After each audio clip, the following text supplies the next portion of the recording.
Pinagyamanan ken tinagiragsak dagiti ubing ken nagtutubo, tinaorganisa a basketball clinic. No sa dino dagiti mismo coaches ti Gilas Pilipinas Women's Basketball Team tinagserbi kas mentors. Tinasong aktibidad ket inorganisa ti SMCT Baguio para iti programa digitoy a Summer Games para kadigiti estudyante ana isem iti nagduduma nga klase iti ayam. Ken ditoy a kiniddaw da ti tulong ti Samahang Basketball ng Pilipinas wenno SBP tapno isurwan dagiti basketball enthusiasts ti fundamentals ken basic skills iti basketball. Sigon kini SBP ken Gilas Women's Coach Julie Amos, napateg amamuan dagiti ubing dagiti basic a panagayayam iti basketball a makatulong daytoy para iti umno apan nakapasayaat iti panagayayam iti nasao nga sports. Ano po yung expect po na ituturo po ninyo dito sa summer camp po natin? Well, it will be interesting. It's not just basketball. Titignan natin yung kanilang ball handling, passing. Really fundamentals ang ituturo natin dito. And latter part will be playing. Opo. Bakit po kaya basketball pa din ang number 1 na sport natin sa country, ma'am? Well, it's Coach. always available. Saka napapanood sa TV.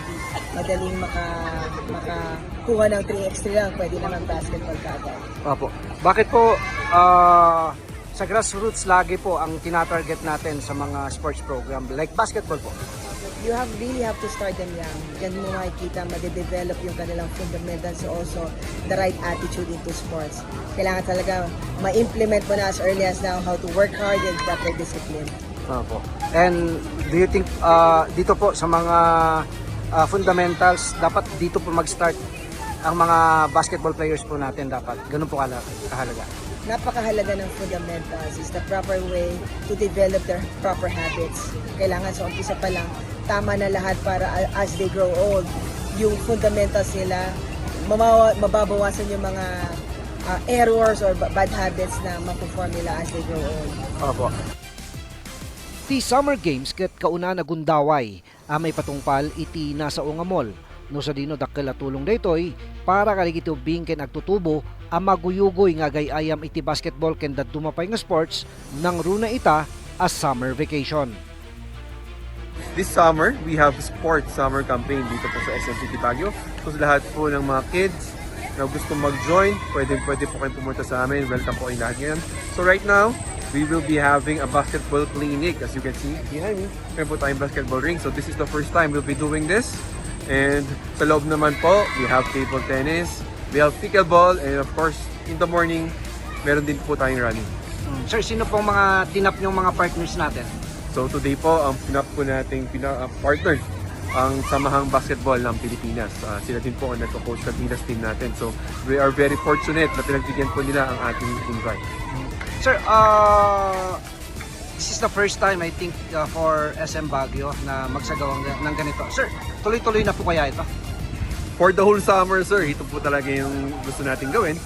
This is also to encourage our kids to join and maging sports-minded sila. Diba ngayong summer, syempre pag bakasyon, wala silang gagawin masyado. So they can go to our mall and join our sports programs. Di nasao nga summer camp, ket man manula ang amay patpatungpal dito'y lokalidad, no sa dino sigon kini Coach Eduardo Esihan Jr. Tilukban Elementary School. Kasapulan, partisiparan dagiti players na ti nasao nga basketball clinic. Gapota di kalidad a coaches ken mentors iti mangisuro karigiti players. Coach, how important iti summer clinic or summer games tayo para karigiti ubing? Sobrang importante kasi taga Gilas, SBP Gilas Women's Coaches ti Agisuro. So kunak iti ubig kung ako adakal ti masuro na. So aside from as nga coach niya dati train. So ang laking kwan nila, opportunity kan may experience na maka kadua na dagiti coaches. Kasi amo tayo mat nga very successful ti Gilas Women tayo. Okay. How important coach ti kwa? Ti no lating nga summer awan ti klase tubing tapos ada dagiti uri nya nga klase ti sports, how important para kinyada nga ma-build iti character da coach?